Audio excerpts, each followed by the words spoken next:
Assalamu alaikum wa rahmatullahi wa barakatuh. Alhamdulillah, those who have intention for Hajj this year, may Allah subhanahu wa ta'ala accept you and make it easy for you.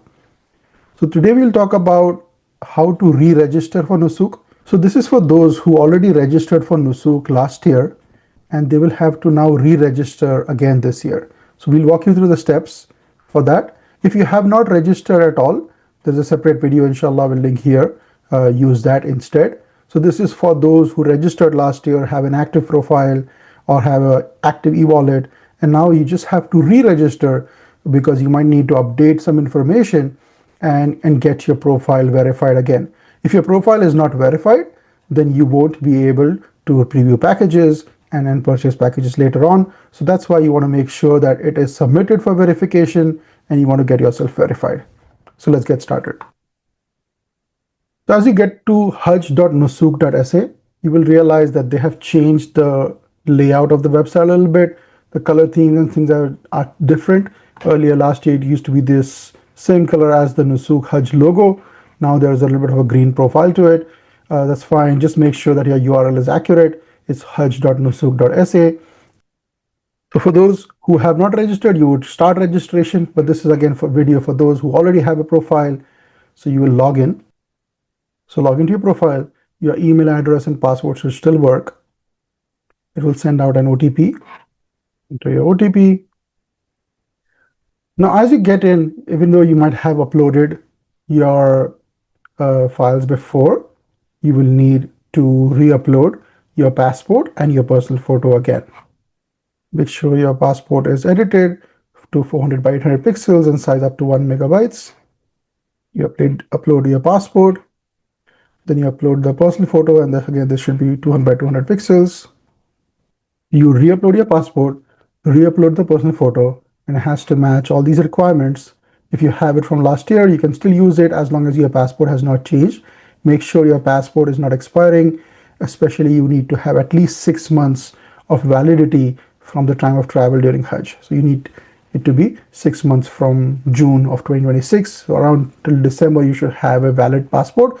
If you don't have a valid, or your passport is about to expire before November of 2027, then make sure you renew your passport and then you can use the new passport so that you don't have any issues later on. As you can note here, you need to have minimum of 6 months prior to your arrival in the Kingdom of Saudi Arabia. Click next. It will automatically pick the names. Now, if you do have a middle name, especially if you have two names, it might have not picked it already. You might need to add that.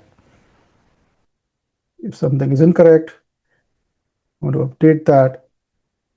Again, it should be 6 months before the date of arrival in the Kingdom of Saudi Arabia, which will be around May when you will go, inshallah, when you go for Hajj. So again, review all the information correctly. If you have two names in your given names or your first name, enter it as is, exactly as your passport. Click I consent to the use of data. I confirm the accuracy of every detail, and then click submit. So you ask you for your information. You should already have it from previous. Make sure everything's correct. For the number of days, you can say 14 or 21. You expect to come in by air, and the date, you can say TBD, as you don't know the arrival date yet. Have you previously received a visa to enter Saudi Arabia? Click yes. If you have, enter the details. Visa has been rejected. Any restrictions? Do you have relatives residing in Saudi Arabia? If you hold any other nationalities? Have you traveled to other countries in the past 6 months? Enter the information as applicable. Ask you for additional information. Have you been deported? Have you worked in media or political field? Served in armed forces? Sentenced, prison, arrested, convicted? Review each one of these and then answer appropriately. Do you have any physical disability? If you have any vaccines taken? So again, meningitis vaccine and is mandatory. So you can mention that. And again, you don't need to actually take this vaccine until you travel. You will take it about 10 days or 15 days before you travel. Do you have any chronic disease or allergies?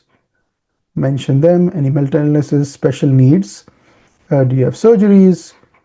If your blood group, again, this is important. This might seem irrelevant, but again, in case of emergencies, it can be very important.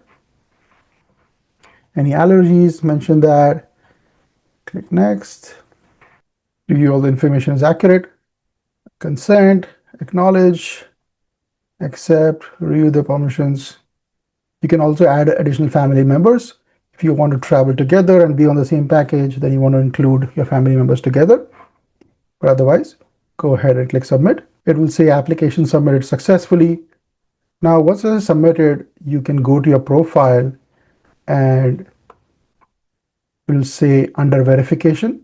So be on the lookout, periodically check. You don't have to check every single day, but once they get a chance to review, they have recently started reviewing the applications. If there is any mistake or there is some additional information needed, they will send an email. Sometimes you can miss an email, so you can get notifications here as well. So make sure to select and check every now and then if they have any additional information needed. You might need to update and resubmit if the passport photo is not clear, or your personal photo is not clear, or there's some other mistake. They will ask you to resubmit. But inshallah, once you get verified, that's when you can then go in and then move on to the next steps. If you go to your dashboard, it will show you the process. So you have uploaded, created account, uploaded documents, filled the application. Your application has to get verified. Once your application gets verified, you have to select the preferred category, and this is just a preference. You can set that, and then you can activate your e-wallet. Again, because I already have an e-wallet from last time, I already have an active e-wallet, and then you can, once the packages are released, you can then review those packages as well.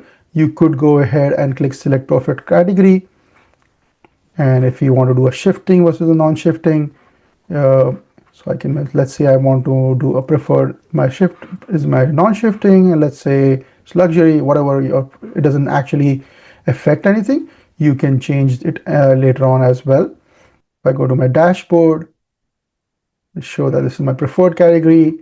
Again, if you're waiting a verification, I already have a wallet from last time, but otherwise you can activate your e-wallet after step 4. So hopefully this was helpful. Make sure to fill the application, get verified again, even if you have a profile from last year. Hopefully this was helpful. Assalamu alaikum wa rahmatullahi wa barakatuh.